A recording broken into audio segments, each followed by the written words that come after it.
Moderator, thank you. I'm still McCorkindale, but now the convener of the Assembly Business Committee, 746. It is my privilege to bring to the Assembly the report and deliverance of the Business Committee of the General Assembly. ABC's work takes us to property matters here at the Assembly Hall and to the Moderator's flat, to presbytery development, including oversight of the current restructuring of our presbyteries.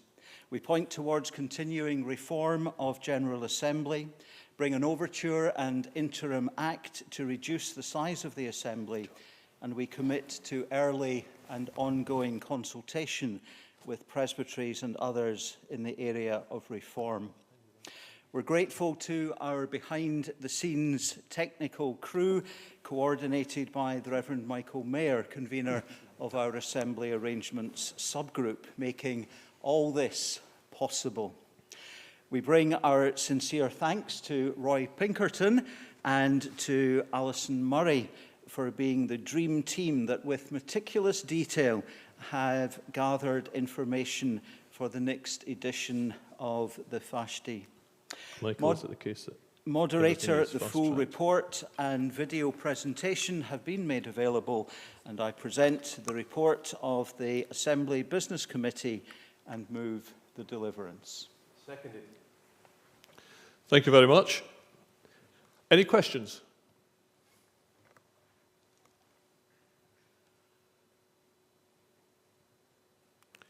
There being no questions, I now proceed to the new standing orders, and it would appear from my screen that there are no requests to speak on any sections of the deliverance. I will therefore allow 30 seconds for anyone who wishes to register a request to speak on any section of the deliverance.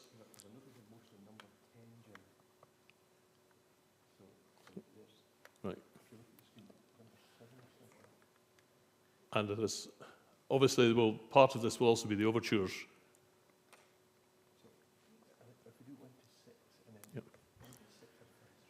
It has actually been, I'll better give 30 seconds.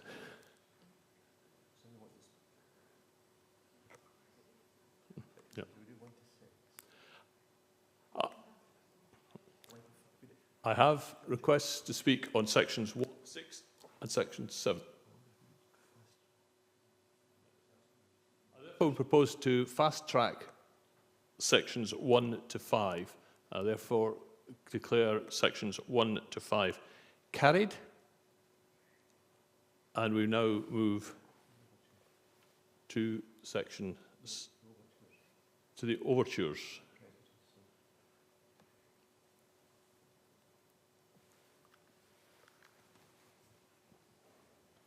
That's not the loose ones, is it?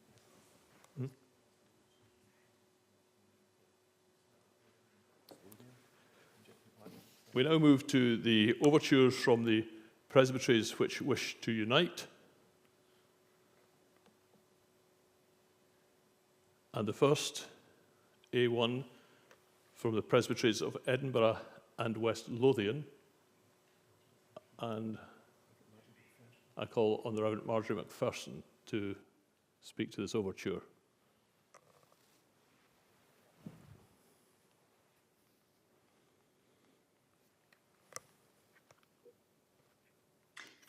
Marjorie McPherson, 19. Moderator, the presbyteries of West Lothian and Edinburgh present this overture as an important step towards fulfilling the General Assembly's expressed aim of reducing the number of presbyteries in Scotland with a view to creating regional structures to better address the challenges of our time. A steering group is working out the detail of our joining together, preparing the way for January 2022. This is seen by us as an interim step, and our two presbyteries are engaging in conversations with other presbyteries in the southeast to explore the possibilities of further readjustment in our area.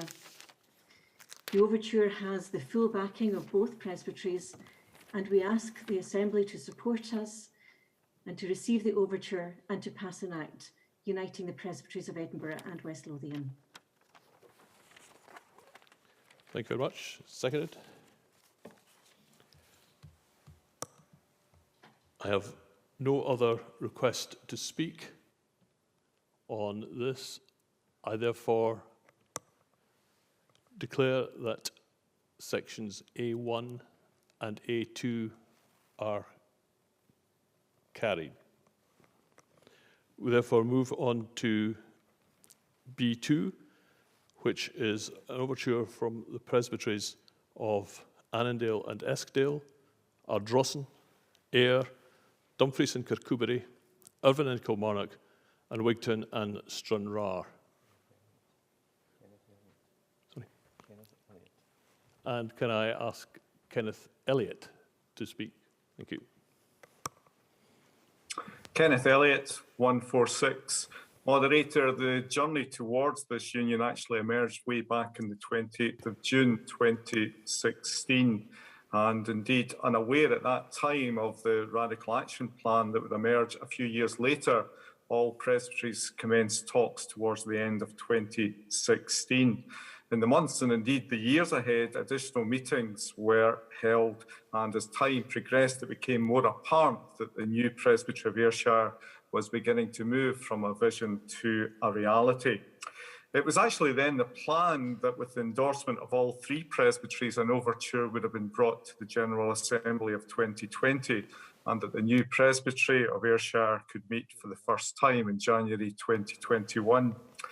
However, with the Radical Action Plan now very much part of the future of the Church, in the early 2020, the presbyteries of Annandale and Eskdale, Dumfries and Kirkcudbright, and Wigton and Stranraer made tentative approaches for inclusion. And this resulted in discussions being held to consider amalgamation of 6 presbyteries rather than 3. It was indeed envisaged that the 6 presbyteries would plan to approach the 2021 General Assembly with a move towards amalgamation that would see the emergence of the Church of Scotland Presbytery of the South West. Unfortunately, as we know, COVID-19 emerged, but we didn't allow this to stall the process, and with enthusiasm and resolve, representatives from the 6 presbyteries continued to meet by Zoom, planning the way ahead and formulating a mutual deliverance. To be honest, with the advent of COVID-19, and I have to say a lack of clarity over what financial support would be available from central funds to help establish a new presbytery, a few representatives did perhaps advocate that an overture to the General Assembly of 2022 might be the preference. However, it was felt that this would only avoid the inevitable and that an overture should be made to the 2021 General Assembly, which would be a statement of intent. And thereafter, all 6 presbyteries held their own meetings and indeed endorsed the decision to go ahead with a union. And thereafter, extract minutes from all presbyteries were collated with the relevant information and sent to Edinburgh. And so today, in accordance with the unanimous decision made by the existing 6 presbyteries, the overture is brought to the Assembly, asking that it be received and that the Act and Union be passed. Moderator. Thank you very much. Is that seconded? Any questions? There being no questions and no requests to speak, I declare that we declare that B1 and B2 are carried. We now move to the overture from the presbyteries of Hamilton and Lanark, and 198. Sorry.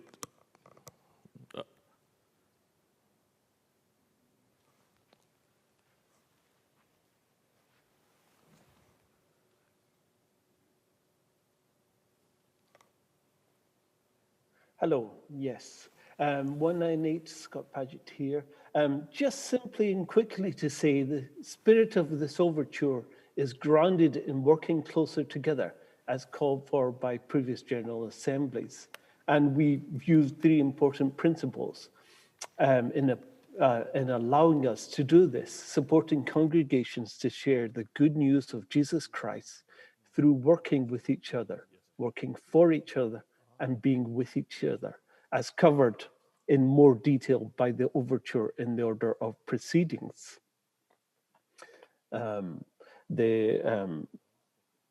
I think Ross is going to say something now, or not?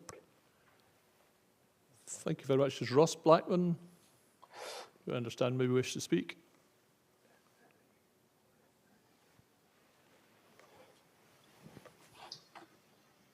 Blackman 316. Thank you, moderator. Fundamental to these principles is very much an ethos of mission, of care and support, but also of subsidiarity, where decisions are made as close as possible to those directly affected by them. And after 2 years of negotiation, we're enthusiastic about this, and we're pleased to present this overture to the General Assembly. Thank you. Thank you very much. Are there any questions? I have a request to speak against from Andrea Boys, 606. Andrea?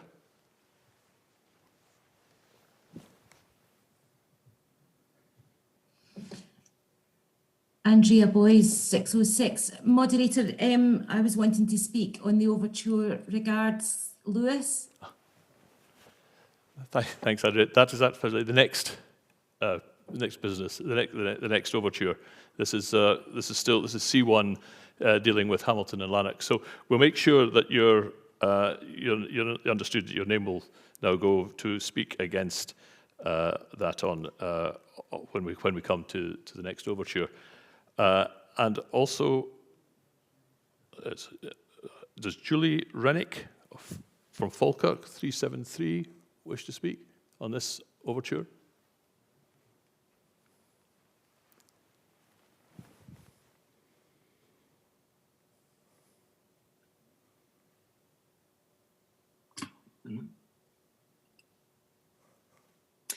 Moderator, 373, Julie Rennick, Falkirk Presbytery.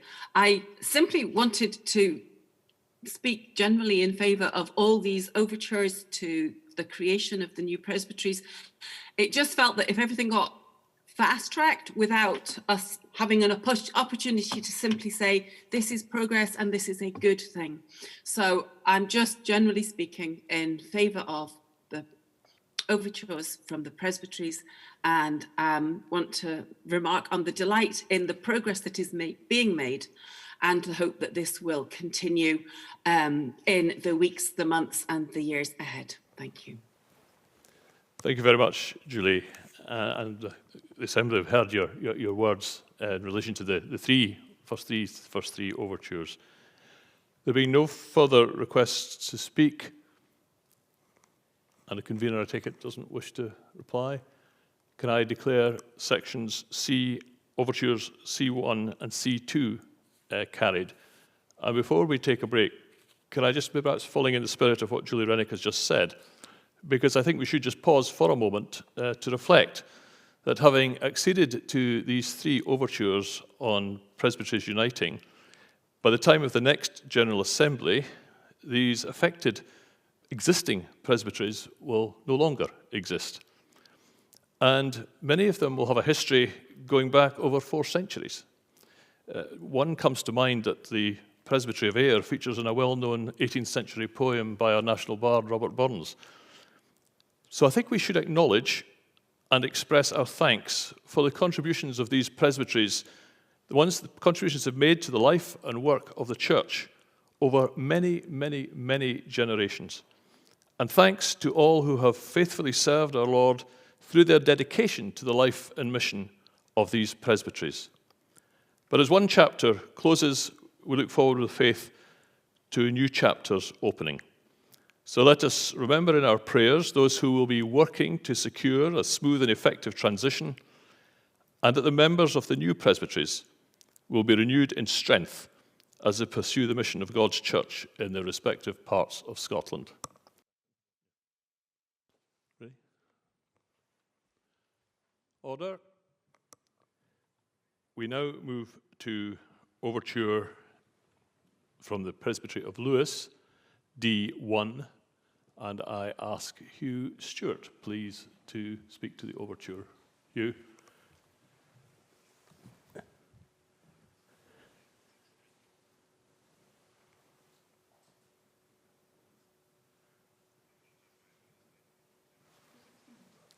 We're trying to link to 634, and no doubt someone will tell me in my ear when that happens.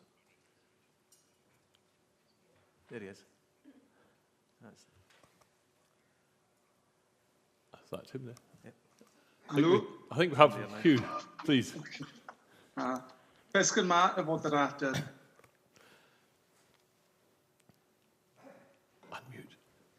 On the honour of becoming moderator of the Church of Scotland, we pray that the Lord will inspire, direct, encourage you and your labours in His name across the forthcoming year of service. That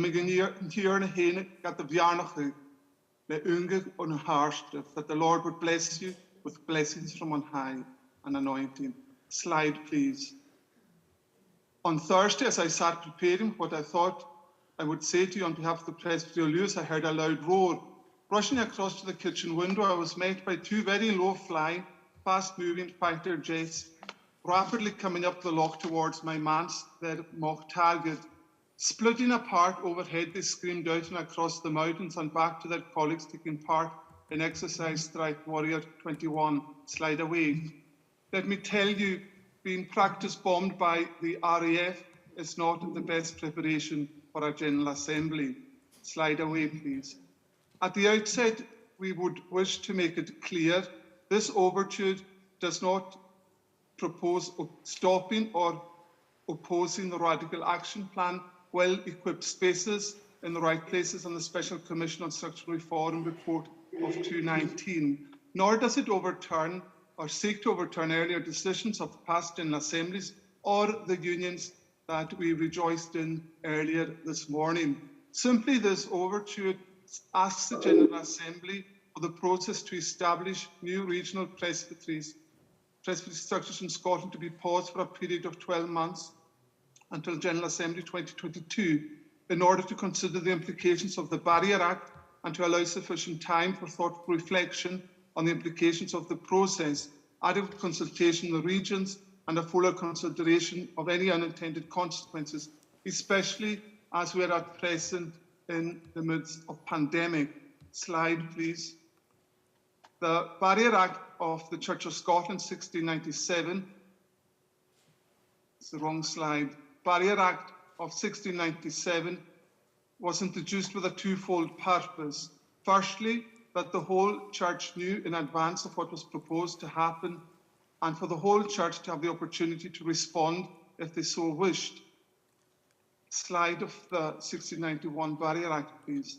The matter finally being decided at the following year's General Assembly for preventing any sudden alteration or innovation or other prejudice to the Church in either doctrine or worship or discipline or government. Slide away, please. The reflective wisdom of the Barrier Act provides us as a Church today with a template of wise counsel to follow.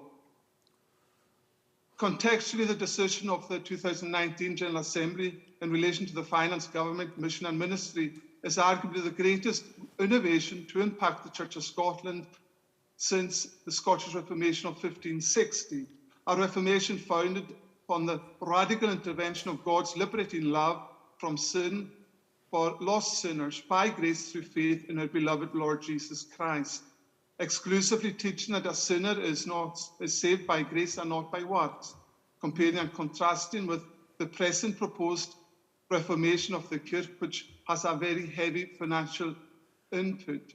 At present, as a nation and church, we are in the midst of a worldwide pandemic. As of yesterday morning, Scotland had recorded 7,664 deaths due to COVID and 231,000 cases so far. The excellence of the service provided by our own in-house charity Crossreach and its wonderful staff, along with our incomparable NHS and its staff, has been a bright beacon of sacrificial and outstanding loving care to our nation. I am sure that every one of us at the Assembly today would wish to express our thanks to God for their service. The pandemic has greatly challenged mental health. According to Dr. John Mitchell, the Principal Medical Officer of the Mental Health Directorate Scottish Government, says those exposed to the highest risk of adverse mental health arising from the pandemic are possibly frontline staff working in NHS and with COVID-19 patients, women, children and young people, with those on low educational levels most at risk and underlying mental health conditions. As a church, nationally and locally in our parishes across Scotland, we have worked throughout the whole period of pandemic tirelessly in Christ's name to bring the grace and love of God into the lives of an anxious and at times understandably fearful population, not only in word but in practice and presence, albeit at a social distance, bringing the hope of the gospel and its practical outworkings, loving your neighbours as ourselves to our people. And we were honoured and being called to do this. Now, with the lifting of lockdown, we have been faced by a multiplicity of additional challenges, rules, regulations and directives relating to COVID-19, akin to someone trying to spin a plate or perhaps too many plates at once. And in the middle of all this plate spinning, we as congregations, as elders and members and adherents and ministers and officers, both at national and local levels, have been asked to introduce the biggest change to the Reformed Church of Scotland in 461 years, and that at breakneck speed. This might be just too many plates being spun simultaneously. In the midst of pandemic and with all that members, adherents and ministers are involved in, might it not be wise for our beloved General Assembly to introduce a godly pause to its plan at present for just 12 months to allow the Church to continue with its COVID response at the local level without distraction or dilution. The proposed reduction of presbyteries targeted in our Assembly papers to possibly 9 from 43, and the proposed reduction in parish ministry to 600 full-time equivalent. And when we strip out the MDS workers, perhaps that will drop to 500 parish ministers to cover the whole of Scotland in medium to short term. The size of the task before us as our church is laid bare, down from 742 parish ministers in 2018. With so few parish ministers and greatly increased charges, the work falling to our dear, faithful, sacrificial elders across Scotland, especially in the most rural areas, will greatly increase. How should they be informed, encouraged, supported and trained to meet the pastoral and spiritual needs of their community needs to be carefully analysed and provided for, and that will take time. Furthermore, if the vision of the 2019 General Assembly to resource the local church is to be realised, many more staff may need to relocate from 121 to live and work within the bounds of the new super presbyteries across Scotland. Even if only 10 to 15 members of staff were to relocate to each super presbytery area to resource the local church at the coalface, it would still have a significant beneficial impact upon the local area's economy, the kirk's profile locally, and upon the spiritual well-being of those areas. Such relocations, whilst being a great fillip to the local church, may also present pastoral challenges to our hard work 121 staff. And I would like to thank my 121 staff colleagues for their help over the years, their wives, their husbands and their families in having to find new homes in unfamiliar parts of Scotland. A short pause will enable the church and its staff to prepare more effectively for this and thereby ensure minimisation of disruption to family life and to the wider unity of the church. The proposed greatly reduced General Assembly, coupled with a greatly increased delegation of authority to a small group of people along with the office and executive of the church, may result in the concentration of power falling into the hands of a small number of people within the Church of Scotland, a situation that may result in the Kirk moving away from its historical Presbyterian position of primus inter pares, first among equals. And our dear moderator, Lord Wallace, is himself a moderator. He is designated primus inter pares, for all elders are ordained, some for teaching and some for ruling. None sit in higher status, but all are equal behind the one and only head of our church, Jesus Christ. In a very real sense, the wisdom contained within the Barrier Act of 1691 epitomises the Gaelic proverb, slide in please, Ymfer nach shal re, shalia as a gay. Literally, The man who does not prepare wisely going forward will learn to his cost afterwards. Or better understood, look before you leap. Slide away, please. So for all these reasons, let us continue to prepare wisely by pausing the process to establish new regional presbytery structures in Scotland for just 12 months until General Assembly 2022, to allow us all a little more time to reflect wisely and effectively before moving forward unitedly, lovingly, and by God's grace effectively and radically. Moderator, in conclusion, and to set the minds of the General Trustees at ease, may I assure them, yes, the new manse in Ugan in Lewis did survive its first aerial bombardment by the Majesty's Royal Air Force. To be honest, the RAF has never been the same since His Highness the Duke of Cambridge, Earl of Strathearn, retired from active service.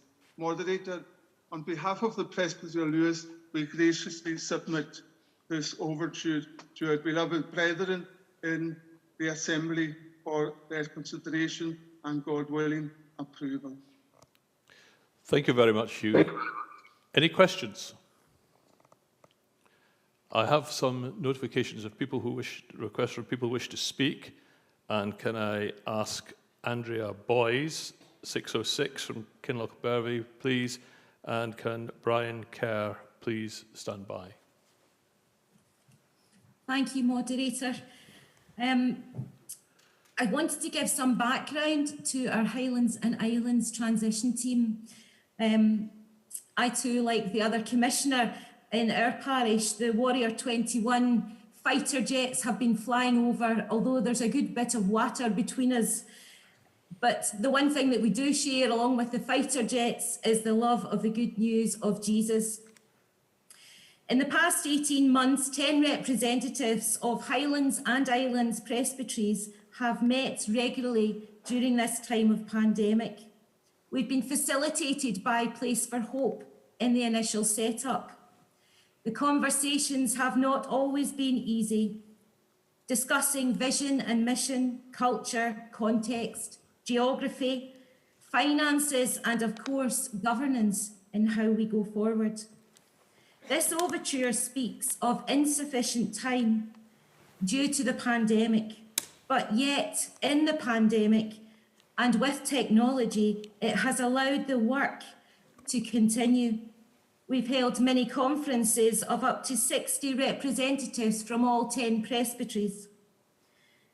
To use the words of our previous moderator, Martin, there is much work to be done, but very much looking before we leap.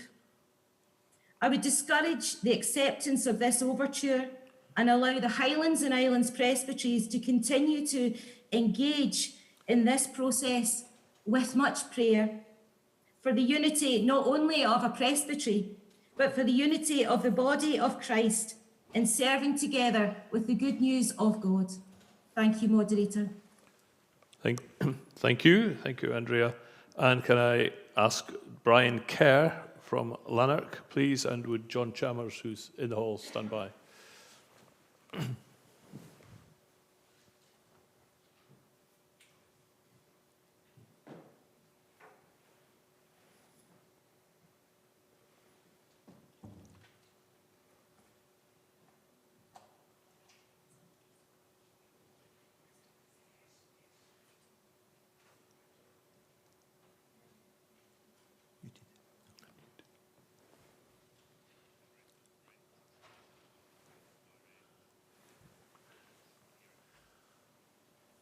Brian, I'm told you've been unmuted from this end, but we can't hear you. Can you just check you are unmuted, please?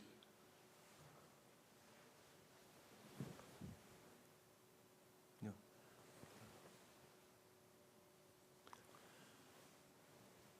No, it's not working. No. You just say to him, Jimmy. You'll just say it. Sorry, we can't hear. I'll ask John Chalmers to speak, and during that time, we hopefully get it sorted out, Brian, so we can hear you after John has spoken. John. Yes. Okay, can you hear me? John Chalmers, 413. Speaking also today as the convener of the Assembly Trustees, I want to say first of all that absolutely everything about this General Assembly is about urgency. And it seems to me that we have procrastinated on changes and changes like this in our church for decades. We cannot say that the idea of bringing presbyteries together is innovative or needs to be sent down under the Barrier Act, or that Barrier Act considerations should be in our minds as we think about this. We've been thinking about it for long enough. 2 decades ago, when we passed the Church Without Walls report, we thought we were standing on the threshold of a reconstruction of presbyteries. But we drew back from that, regrettably, and we've lost time, and we've lost place. And it's with the utmost sincerity that I urge the Assembly not to grant the crave of this petition, but to move forward, and move forward swiftly. I speak as the past moderator who visited the Presbytery of Lewis when I was acting as moderator.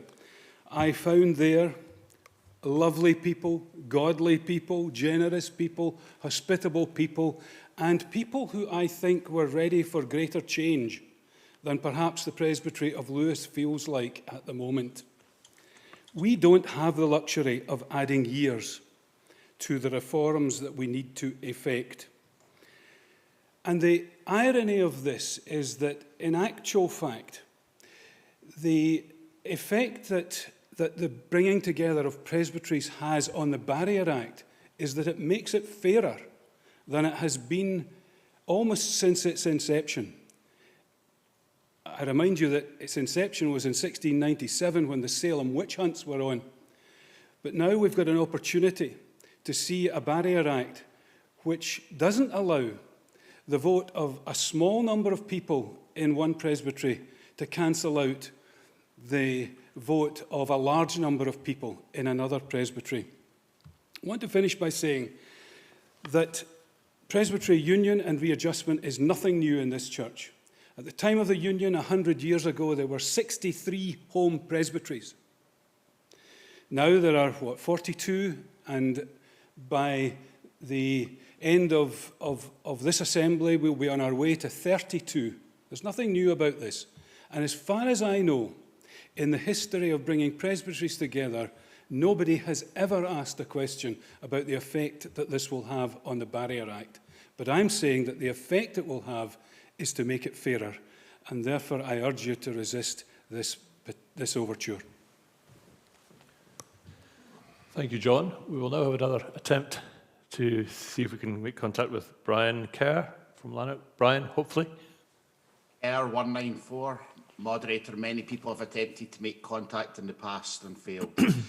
Moderator, I would like to support what Dr. Chalmers has just said and speak against this overture from the Presbytery of Lewis. There is nothing stopping us as churches continuing to deal with not only the COVID pandemic, but the mental health pandemic, the social injustice pandemic, the pandemic of poverty, the scandal of food hunger.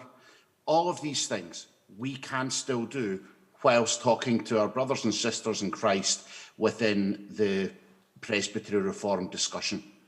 I've worked out that today's decisions have united congregations into, I think, around 6 presbyteries with around about 55% of congregations or charges, represented there. That's 6 votes for 55%. Presbytery of Lewis has 10 charges, less than 1% of the Church of Scotland number of charges, and we are being held against the Barrier Act. I don't think this is about more time due to COVID. I think this is about protecting a vote in the Barrier Act procedure and discussions that we have. I know, because I asked this same question a few years ago of the Principal Clerk about what the unintended consequence of the Barrier Act would be with the Presbytery Reform when we were in this intervening period. Dr. White said something very profound. He said we just have to learn to trust each other. We have to go forward in trust, accepting that this is not a perfect situation. But as Dr. Chalmers said, this will make it much fairer for the church, for churches like mine in the central belt of Scotland, which has always had less of a voice in the Barrier Act than other smaller presbyteries. Moderator, this is not the time to be stopping this process. This is the time to be accelerating the process and ensuring that, as Andrea Boyce said, those people in the Highlands and Islands can still continue to speak together and come, God willing, in faith next year and present their own overture to move forward in faith. Moderator, I urge the Assembly to reject this overture. Thank you very much, Mr. Kerr. I have no other requests to speak on this section D. Well, one has just come up. John Ferguson, Aberdeen. John, 504.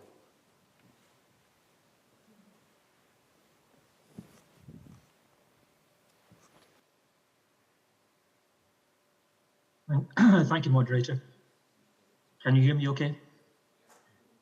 It was simply to speak as somebody who is very involved in the process of uniting presbyteries here in the northeast of Scotland. We've been working very hard for a number of months now to bring the presbyteries of the northeast together. It's obviously quite a complex process, but it's also been a very worthwhile process. And we are on target for meeting our deadline for January 2023. And I think for us to stop that process now really would be extremely difficult and be very disappointing for us when we are moving on as we are just now. And I also speak as somebody who is clerk of the Presbytery of Aberdeen and Shetland. And so we've experienced a union, and it was, I think, and it still is, a successful union. And I would simply want to speak against the motion and encourage the Assembly not to back this particular overture. Thank you, moderator. Thank you, Dr. Ferguson. And I would now ask Fiona Smith from Inverness, 583. Fiona, you come in, please. Thank you, moderator. 583, Fiona Smith. I'm a parish minister up in Inverness and in the Highlands, and I just want to support what my fellow presbyters, the members of the commissioners have said, that we urge the Assembly not to support the overture from the Presbytery of Lewis. We are in continual conversations as the 10 presbyteries of the Highlands. It's not an easy process. We've got lots of things to consider, but excellent work is happening. And as Dr. Chalmers said, the irony is that the moving to 9-12 presbyteries is actually, for the first time ever, going to make the Barrier Act process a far more equitable process across the whole country. So I simply, as a voice from the Highlands, wish to urge the Assembly to not support this overture and to concur with my colleagues. Thank you, moderator. Thank you very much. And just to remind the Assembly, we are dealing with D1, which is to receive the overture. I have no further requests to speak on this. So, Hugh, do you wish to respond, please? Yes, please. If I may, please. Thank you very much. Welcomed all the contributions from everyone who spoke.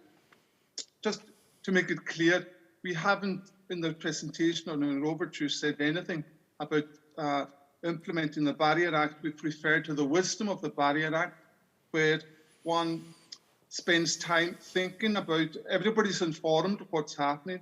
So the challenge is, does every member in every congregation in the Church of Scotland know the impact of what's going to take place, and have time to reflect and to embrace it? We in no way whatsoever would seek to disunite, and there was nothing within our overture that would in any way move towards any disunity in the church. We crave the unity of the brethren in the church. Often at the General Assemblies, we hear presentations for the marginalised and for the minority, and the power being in the hands of the majority.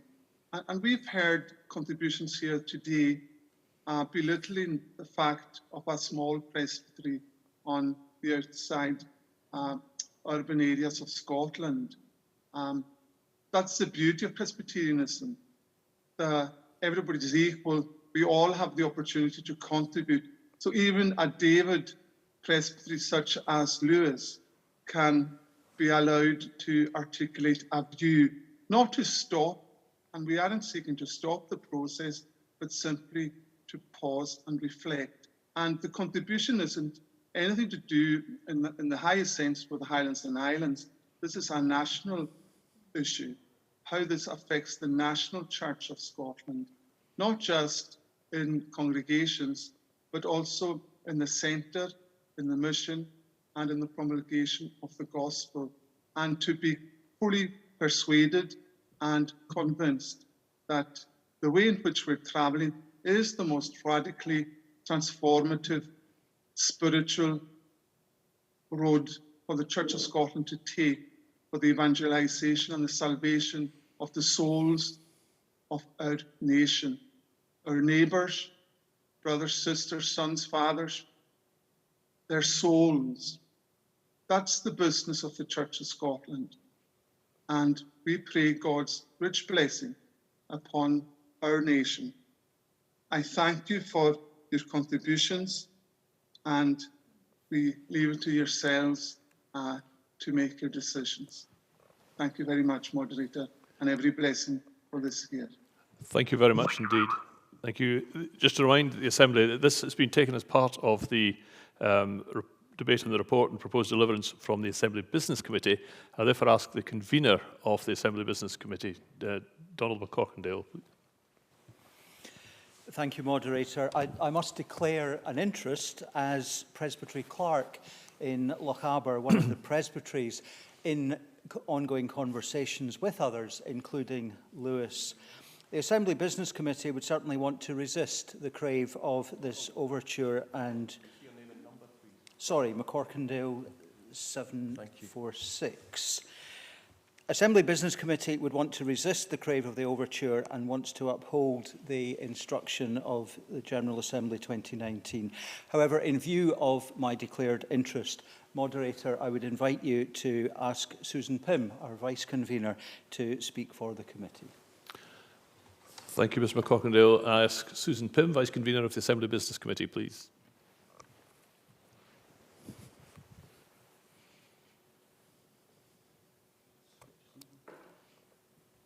It is on. Thank you, Moderator. Susan Pym, 747. Moderator, the Assembly Business Committee resists the crave of this overture. The General Assembly of 2019 clearly decided that Presbytery Reform was pivotal to the future mission of the Church, pointing out the weaknesses of small presbyteries and setting out the benefits of larger, well-resourced regional structures. This move was embraced across the Church, and people the length and breadth of Scotland have moved forward and with focus. Since 2019, we have seen new presbyteries created: Fife, Aberdeen and Shetland, and Clyde. At this Assembly, we have just agreed this morning to another 3 new presbyteries. It makes no sense to pause now. A pause for 12 months will achieve nothing other than frustrate the significant work currently being undertaken by many people throughout the presbyteries, people who are finding it perfectly possible to consult and move forwards.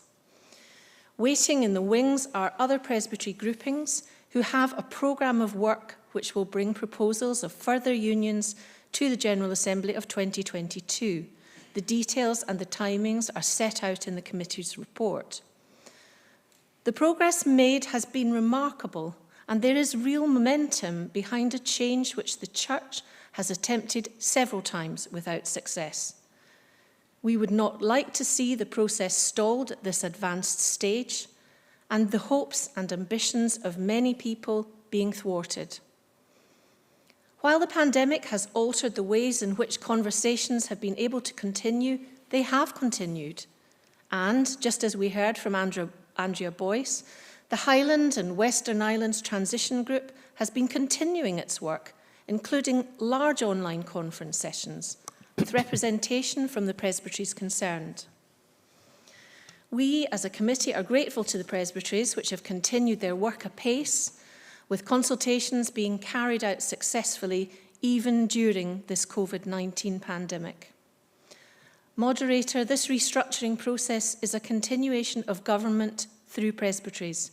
It is not a reinstatement of synods. The number of presbyteries which have formed part of the church has fluctuated over the years, but governance has remained through presbytery. Mr. Stewart, my friend Hugh, raises questions of operating the Barrier Act. There have long been concerns about the imbalances of the Act, with the votes of our smallest presbyteries counting the same as those from our largest. In many ways, the achievement of perhaps 9 or 10 or 12 presbyteries as soon as possible, covering the whole of Scotland, will mean the Barrier Act discrepancies can be finally addressed. We have set ourselves an aim: effective presbyteries with the resources to really assist the local church. We are well on our way to achieving this goal. This is not the time to press the pause button and halt a great deal of work already carried out by many of our members.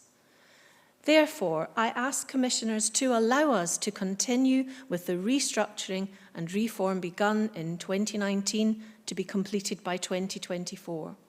I urge the Assembly to vote against the proposal from the Presbytery of Lewis. Moderator, the Assembly Business Committee strongly resists this overture. Thank you. Thank you, Mrs. Pym. We'll now move to vote on D1, from the Presbytery of Lewis to receive the overture. Can I ask you to press your buttons for and against, and voting is now open.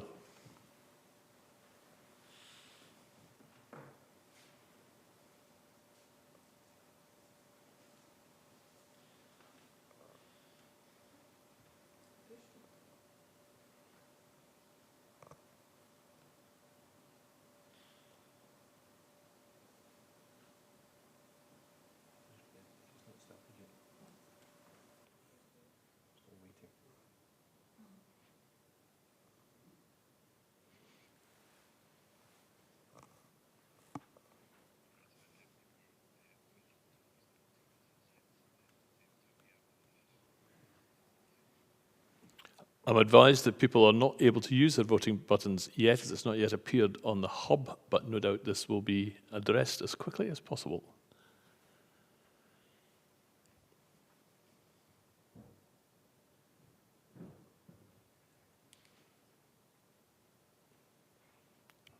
I'm grateful to you for bearing with us. I can see some activity going on, and therefore hope that we'll be able to explains why I see no votes coming in.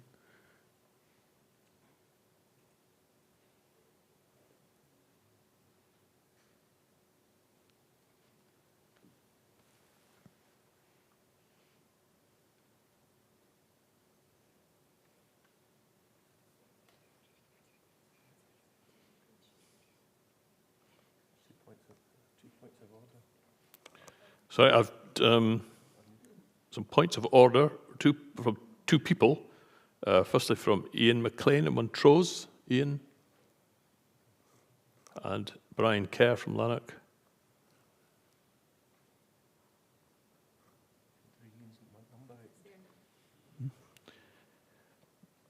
Ian McLean, 493. Moderator, McLean 493, Clark Presbytery of Angus. One, I'm still not being able to get access to a vote. Secondly, I thought we were taking section 1, and in fact, all the speakers, I presume that none of the speakers that had previously spoken were actually moving against section 1. We weren't going to not receive the overture. All those contributions seem to me to be addressed to section 2. I had notice of wanting to speak on that. The conveners replied, and I accept that, but in future, could we make sure that we don't close the debate? We should have voted on 1 and then asked for section 2.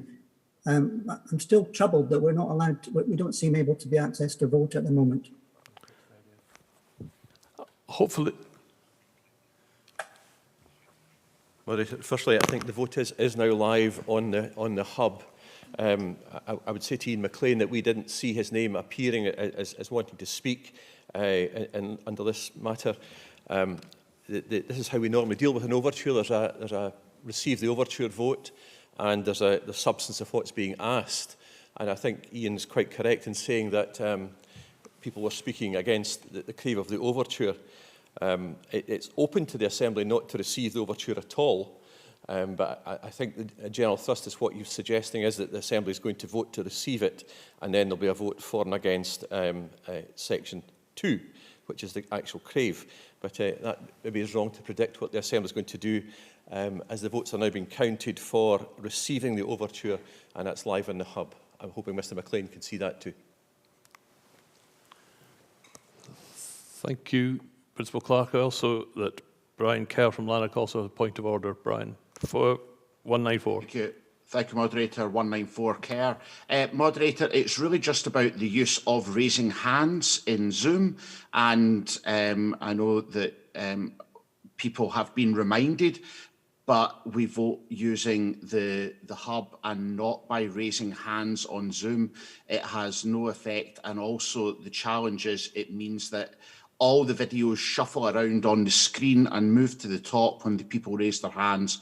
It's very distracting, and I would hope that we can either discourage that strongly or even switch off the raise hands function if at all possible. Thank you very much, Mr. Kerr. I think people will have heard the point that you made. Can I also, we had to actually proceed with D1. Voting is now closed, and I declare that D1 is carried. Therefore, the overture has been received. We now proceed to D2, and any requests to speak on D2? No, I have questions. I have requests to speak on D2.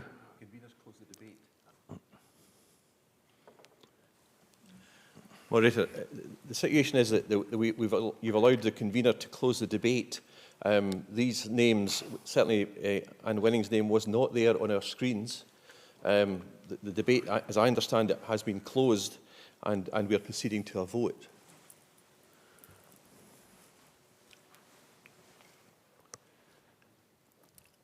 So my understanding was that when the convener responded, the vice convener did responded, it was to D1, although what she said may also be applicable to D2.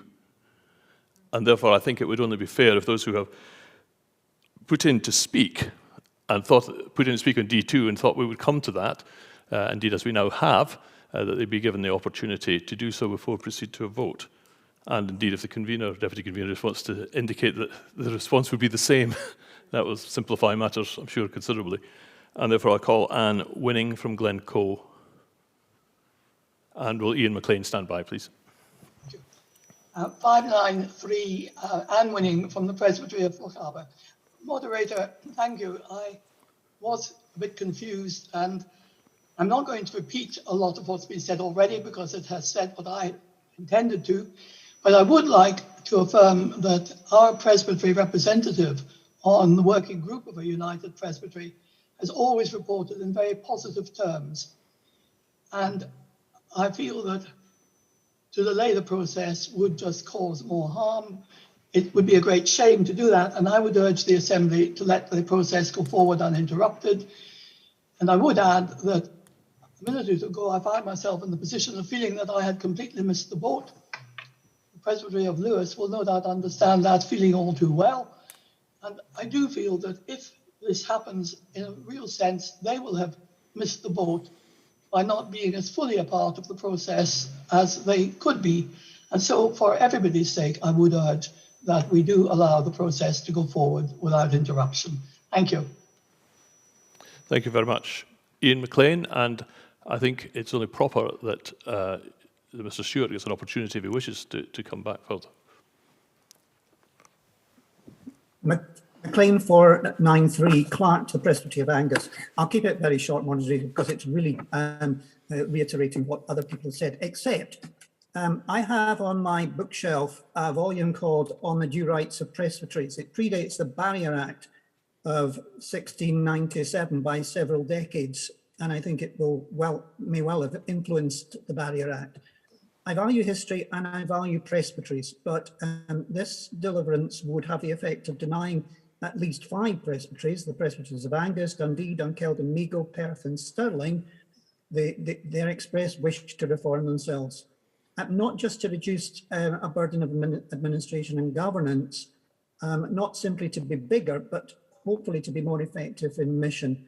So while hesitant to claim rights, please let your fellow presbyters get on with what they've been reflecting on for more than 2 years and not freeze things unnecessarily. Thank you, Moderator. Thank you very much, Mr. McLean. Hugh, do you wish to add anything further?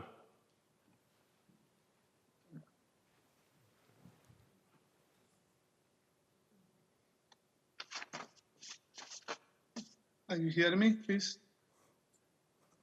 Yeah. Hello? We can hear you if you wish to come in. Yes, yes. No. All we would wish to say is that we are actively engaging with the process. We are not withdrawing in any sense from the process. All we were asking for, on behalf of the National Church, for it to be paused for 12 months. The work that's already undertaken in the unions, all of that takes place anyway. There's no stopping the work that's already taken place. Just a window to reflect, to enable us to radically go forward, informed, and hopefully effectively blessing our nation. Thank you. Thank you. And Mrs. Pym's Vice Convener, is there anything you wish to add? Thank you, Moderator. The Assembly Business Committee continues to resist this proposal, and I have nothing else to add. Thank you.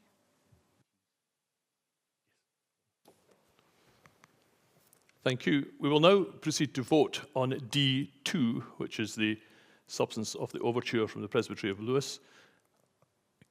Can you press your buttons for and against, and voting starts now.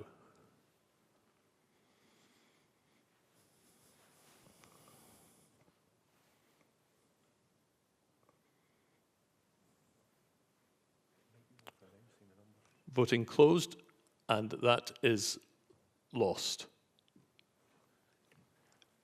We will now return to... I wonder if you could announce the numbers in this particular... Yes, sorry, I will announce the numbers in this. They were voted for the Presbytery of Lewis Overture 43, D2, and against 439.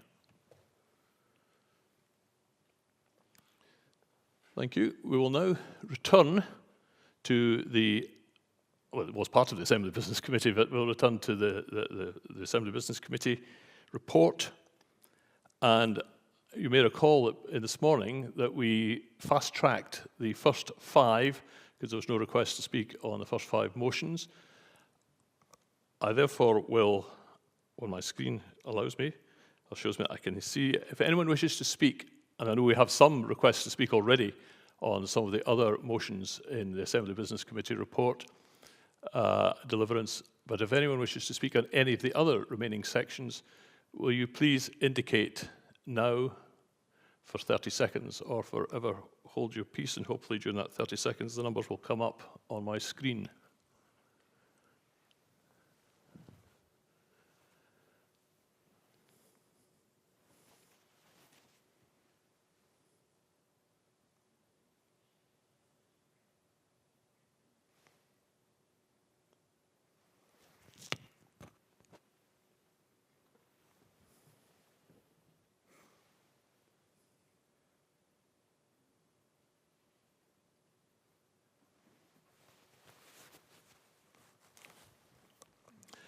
I have received no requests to speak on 8, 9, 10, 11, 12, 13 or 14. I therefore declare that they are carried. There's 1 and 10. It doesn't appear on my screen, but no doubt it will come up. So, sorry, I'm advised that there is a request on number 10, although it's not actually appearing on my screen. So, for the avoidance of doubt, I declare 8, 9, 11, 12, 13 and 14 carried. We now proceed to motion number 6, where I have a request from David Slater from Gartcosh 274. David? Thank you, moderator. 274 Slater, Gartcosh and Glenboig, in fact, and delighted to ask a question here. Would the convener like to elaborate on the reasoning why only part of the overture is recommended to be passed as an interim act? With all respect to our former moderators, with the feel from indeed a previous former moderator just earlier in this session, surely the urgency to reform and renew ourselves applies to all these proposals. I look forward to a response. Thank you, moderator. Invite the convener. Thank you for the comment, Dave. In normal procedure, this would be going down under the Barrier Act for further consideration.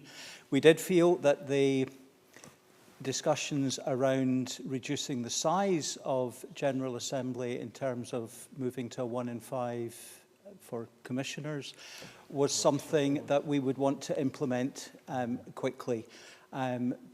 But we felt it was appropriate to leave the other matters for full consideration by presbyteries. I hope that answers your question. Thank you. Thank you very much. As we have had a discussion, I must put 6 to the vote. If your buttons are ready. All those in favour of motion 6, press for, against, press against, and voting is now open.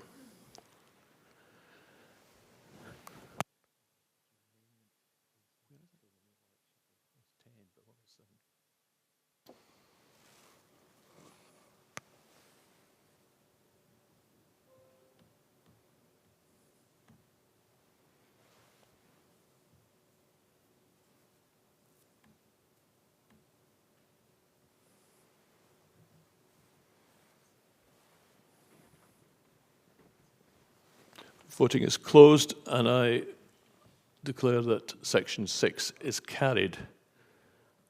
I did have a request to speak on 7, which no longer is coming up on my screen, but as I didn't declare it carried under the fast track, I think I'm obliged to put it to the vote.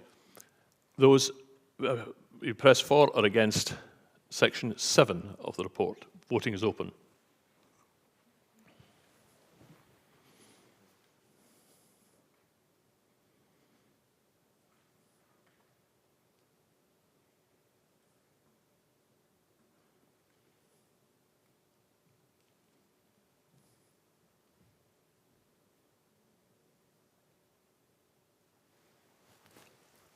Voting is closed, and I declare that section 7 is carried.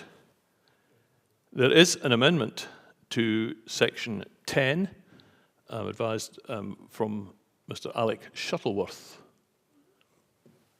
And I call Alec to speak, and the terms of the amendment, I think, should be on your screens now. Alec, will you please? Thank you, moderator, and can I extend my own personal congratulations to you on your ascent to this high office. This is a small amendment, but the effect is clear, and it's really about firming up intent and also speaks to urgency, which we've already heard something about this morning and this afternoon, and also possibly to guard against our customary danger of institutional legal paralysis. We obviously have to do this. We have to move towards something at least blended. We have to give ourselves the tools to use technology in order to ease our business. And therefore, since we have to do it, why don't we say we're going to do it?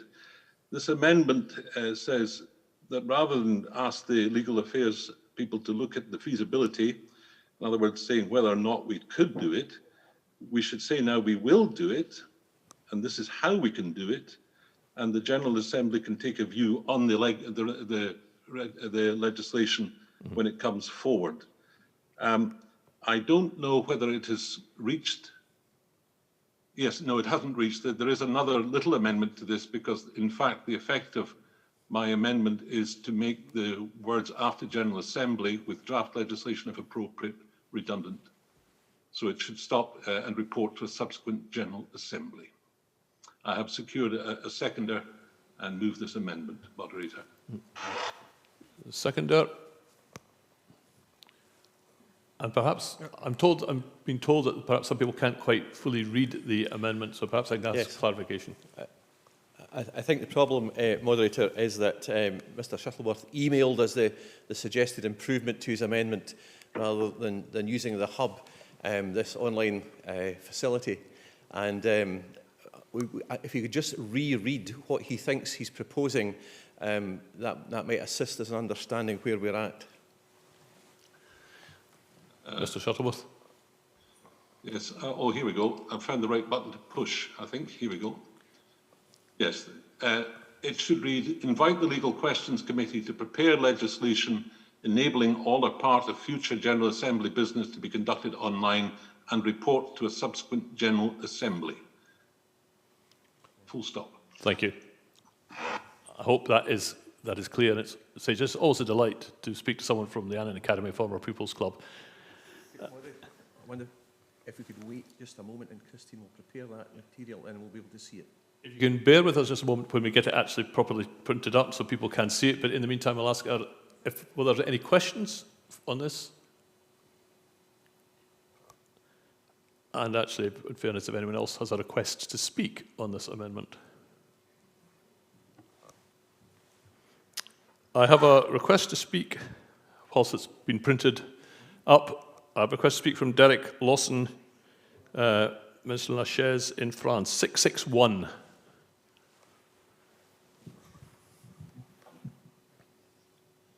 Moderator, can you hear me? I can hear you loud and clear. Thank you, Moderator. It's simply to question whether, in view of the tenor of the amendment, it shouldn't be an invitation to the Legal Questions Committee, but an instruction. If Mr Shuttleworth's prepared to amend his motion to instruct, that would seem more in keeping with what he has said. Thank you very much, Mr Lawson. And I'm now going to just check to see whether Mr Shuttleworth can amend his amendment, if he wishes indeed to do so. Mr Shuttleworth, I think it was put in the form of a question, so you perhaps could answer.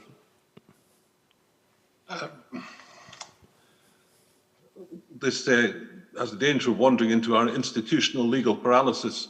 I mean, I think the effect is to instruct, but I'm sure if this motion or amendment were passed without having to further tinker with it, the Legal Affairs Committee and the Business Committee would understand what we were saying to them. But if necessary, yes, change it to instruct. Can I therefore also ask Donald McEwen, 715, please. Donald. Thank you. 715, Donald McEwen, convener of the Theological Forum. Much as it surprises me to resist the opinions of my friend Alex Shuttleworth, I would encourage the Assembly to resist this amendment. This seems to me to be carts being put before horses. If this amendment is approved, it essentially means that this Assembly has decided that all or part of subsequent General Assemblies will be conducted online. Now, it may be that that is the right thing, but it strikes me that we're in the midst of the pandemic, that our current use of this technology is temporary because of its essential need during the pandemic, and that although urgency is required in other areas of the Church, this is an area in which we will need to reflect on how successful our online commitments have been in exploring various aspects of business in the General Assembly. And so, I think the original motion correctly issues an invitation to explore this further in the feasibility without deciding the hand of the Assembly and the Legal Questions Committee as to the ultimate direction. And so I would encourage the Assembly to resist this amendment. Thank you. Thank you very much, Mr McEwen. And I have a request from Grant Barclay as convener of the Legal Questions Committee. Grant, please.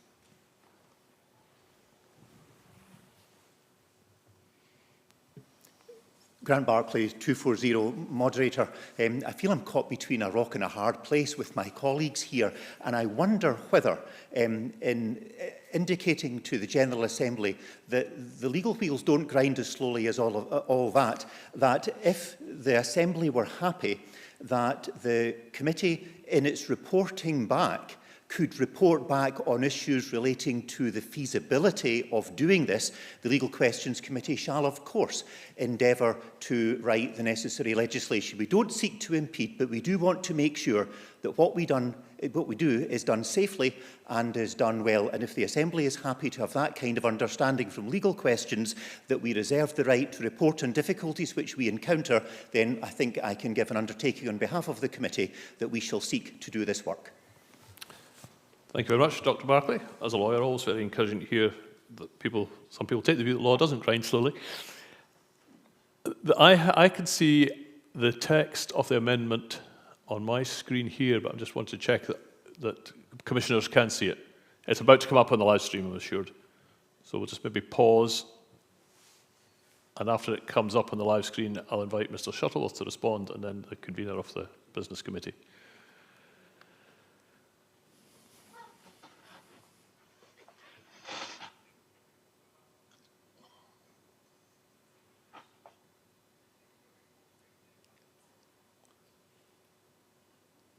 I think we should actually acknowledge that the work that is being done to get these things done in real time is quite extensive, and if you just bear with us.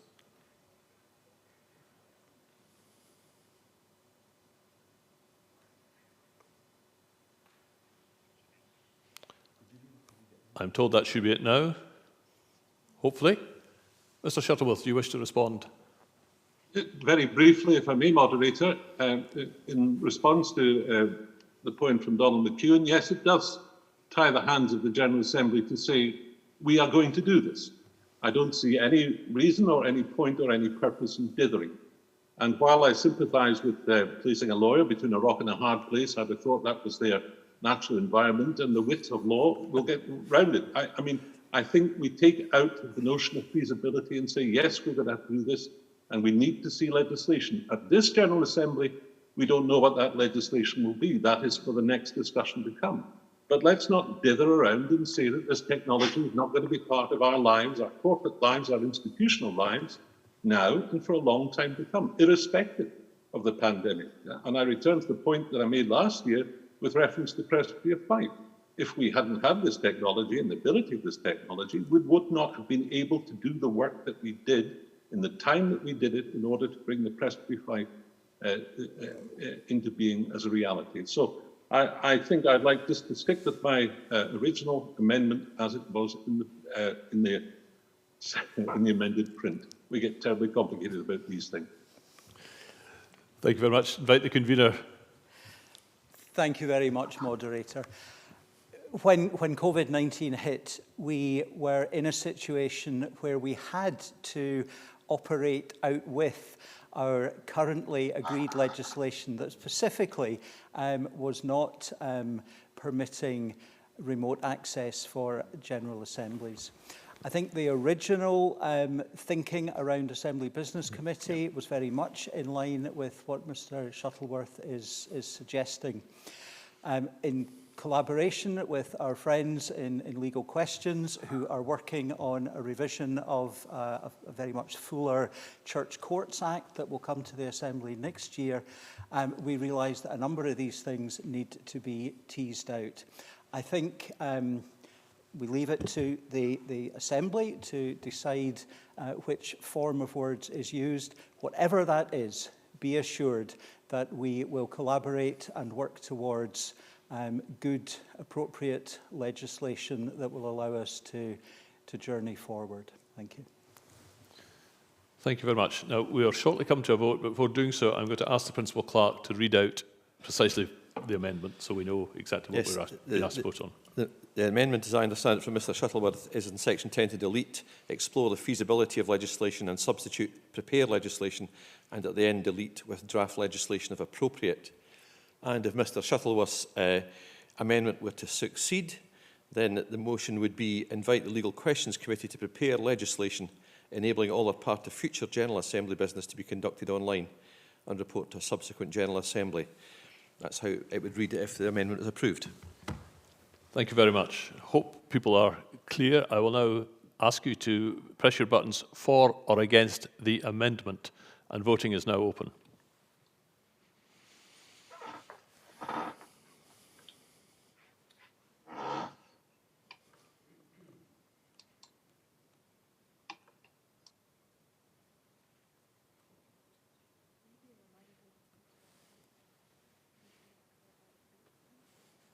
We're on. Yes, we.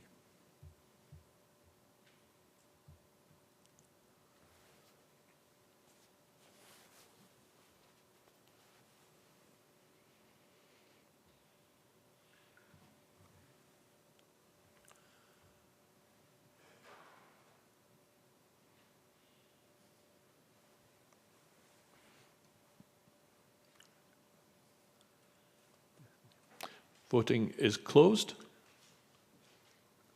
And that amendment is carried. I now ask the Assembly to vote on section 10 as amended. Will you please press your buttons for or against? Voting is open. Yeah, and I'm asked to just bear with us to get the Assembly hub to load, but it will be done, as I can assure you, as soon as it can be. And I'll indicate when I know it's been done.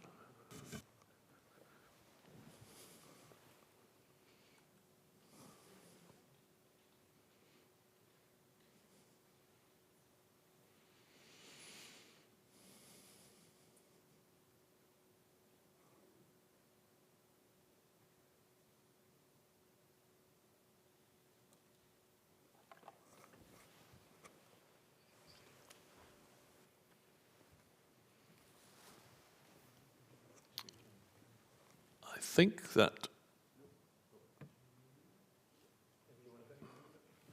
the voting buttons, I'm told, are there now. So the question before the Assembly is section 10 of the deliverance as amended.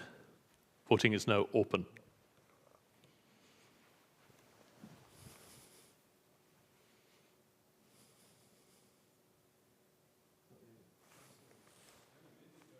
Still an amended version, Neil.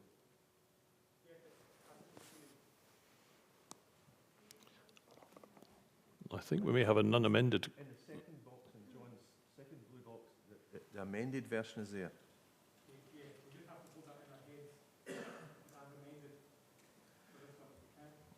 Right. Just a second, Mother. Just bear with us, please. Yes.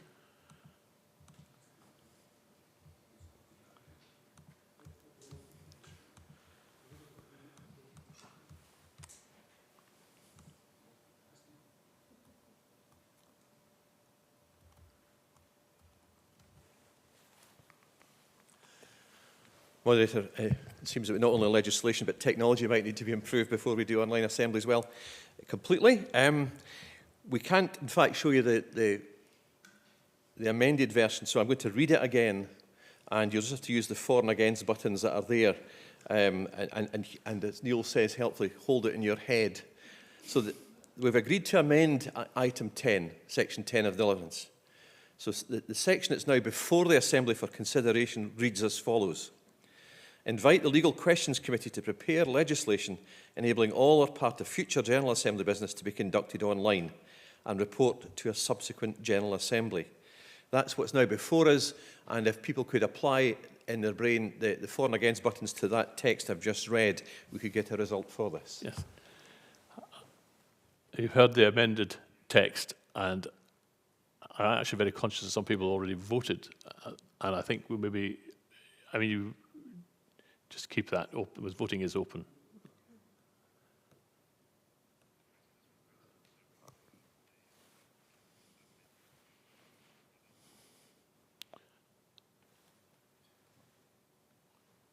That voting is closed, and that is clearly carried.